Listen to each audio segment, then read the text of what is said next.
We did start the second round in some parts of the country.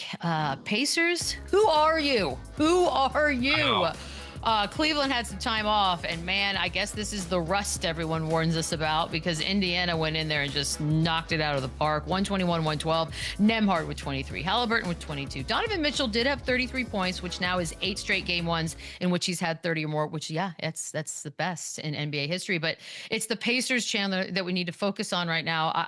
Again, we all know how they started the season. It was not great. It was almost to the point where, like, okay, well, I guess that was a fluke last year. And now here we are. Are they about to get to these conference finals again?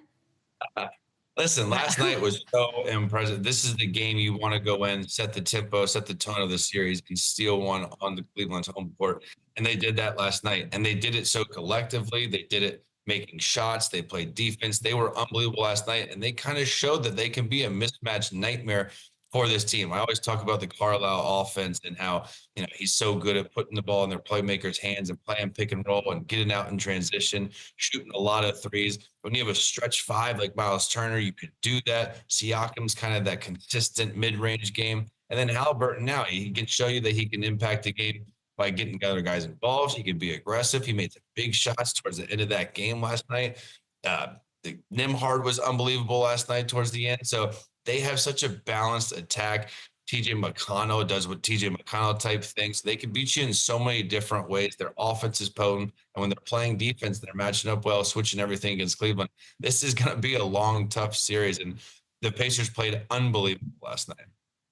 And you know what makes them dangerous as well, Chandler, is they were a 4 seed, but they were considered the underdog in that series. They're a dangerous team because they're considered the underdog. They're playing with house money. There's no pressure on Indiana to be successful. Like outside of Indiana, who would have thought that this team was going to be as successful as they are, right? Like they have that us versus everybody mentality and they're going out. Like they push the pace. They got a lot of guys that can shoot 3-pointers. They're going to play fast. They get a bunch of attempts up. They shoot a bunch of 3-pointers. They play very similar to the Cleveland Cavaliers. They match up style-wise with this team, and especially if Garland is going to be out, they don't have that second guy to make plays for them or create things off of the dribble for them. That's going to be a matchup problem for the Cleveland Cavaliers, and it showed in Game 1 with the way that the Indiana Pacers played, shooting a bunch of 3-pointers, getting up and down the floor, being aggressive on offense. Like I think this is going to be a series that's going to go 6 or 7 games. But Cleveland is going to have to wake up fast if they're not going to have Garland for the next game or so, or however long he's going to be out with that toe injury. But again, Indiana playing with house money, they're going to be a dangerous out because, like I said, there's no pressure on them to even be successful in this series. Obviously, the 3-pointers are going to be that was a big story of yesterday. We already know Cleveland shoots them lights out. They did during the regular season, second only to the Celtics. They were 9 of 38 yesterday, whereas Indiana went 19 of 36. So I don't know, Lou. Could it just be simple, a little rust combined with just a really off shooting night? Yeah, it was a little bit of both. Again, when you have the series that you have with Cleveland and you're so good so early, you don't have a lot of games. Like Miami didn't challenge Cleveland, but did Indiana get challenged against Milwaukee? Absolutely. So they came into this series more primed for what was at stake. They played with more force. They played on both ends of the floor, and it helped that they made shots.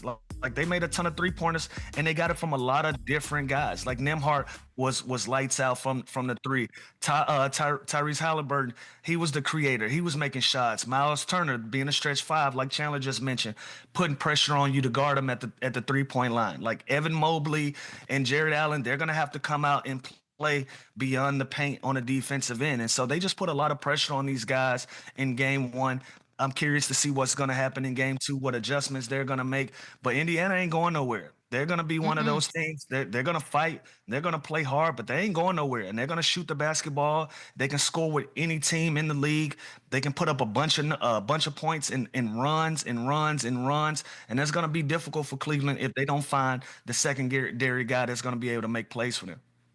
Yeah, and Cleveland's been shooting the lights out all season long, all playoffs in the first series. And when you shoot 24% from 3, it is hard to win games, especially when the team you're playing was 53% from the field and the 3-pointer. Again, the Pacers, they play fast. They had 16 turnovers to Cavs 7 turnovers, and still found a way to get better possessions and more efficient percentages from the field and from 3-pointers. So as good as Cleveland's offense been, the Pacers are no slouch, and the Pacers can score and hit you in a bunch of different ways. So Cleveland definitely has their work cut out for them. Again, I think they got so used to just knocking down shots and shooting at such a high clip in that first series. This is kind of their first taste of, okay, shots aren't falling. How can we beat this team? Do we have to change our defense? Do we have to throw different coverages at them? Do we need to mix up our offense? And obviously Darius Garland's out. Ty Jerome took 20 shots last night. It's a lot of shots. Between two guys, they took 50 shots. Mitchell took 30 shots and Ty Jerome took 20 shots. That's a lot of shots for just two guards to take in a game. So I think they're going to have to make some adjustments. I think they'll be fine, but man, this was a heck of a start to the series for Cleveland, or for Indy to go there and steal this game. By the way, Chandler, the Darius Garland part, I mean, I think when he missed the 2 games in the last series, it just sort of felt like, well, they can probably do without him and get through this thing. It's a toe sprain.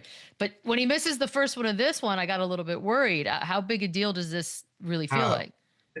I'll be honest with you, this was a situation like you just said. I thought we're going to win this series regardless, with or without Darius Garland. It's a toe sprain. It's something. Listen, I don't know how bad it is and if it can get worse, but you best believe he's playing next game. And a toe sprain, they're wrapping it up. They're doing whatever they have to do, but he's got to be back in the lineup next game.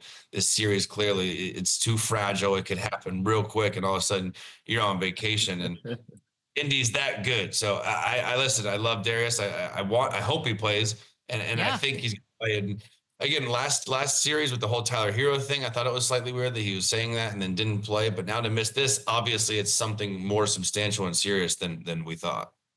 Yeah, I didn't know you could sprain a toe. I didn't even know that was something that. It's your big toe, right? I don't know why I'm looking at my own toes. Like, it's not a suck, but it's playable. Like I don't know. I mean, it hurts, right? So it's a hurt thing. It's more than anything. If he can deal with the pain and he has a high tolerance of pain, and he can go out there and cut and move and play the way that he's accustomed to playing, I think he's going to go out there and give it a try. No disrespect to the Miami Heat, but the playoffs just started for the Cleveland Cavaliers. They're going to need all hands on deck with the way that Indiana is playing. They don't want to get down early in this series and be fighting uphill like they are now. Like 1-0 is one thing, but if you're down 2-0 and you're going into Indiana, you're looking at a completely different scenario. So like Chandler just mentioned, if he can play, if he can deal with the pain tolerance, I expect him to be back in uniform for game 2. And if he's in, if he's not, and again, Donovan Mitchell, 33 points on 13 of 30. 1 for 11 from 3. You don't have to settle. He can't settle like that. He's got to get to the paint. He's shot 9 free throws. I want to see him shoot 14, 15 free throws instead of taking these long step back threes. So he's got to be better, especially if Darius doesn't play game 2. But for the record, Lou, when you lose by 400 points in a couple of games, Miami earns a little disrespect. You don't have to be that polite. That was embarrassing. We're going to take a quick break. On the other side, the news we probably thought was coming is official. Pop stepping down. We'll talk about that next. Run it up, then run it back. Run it up.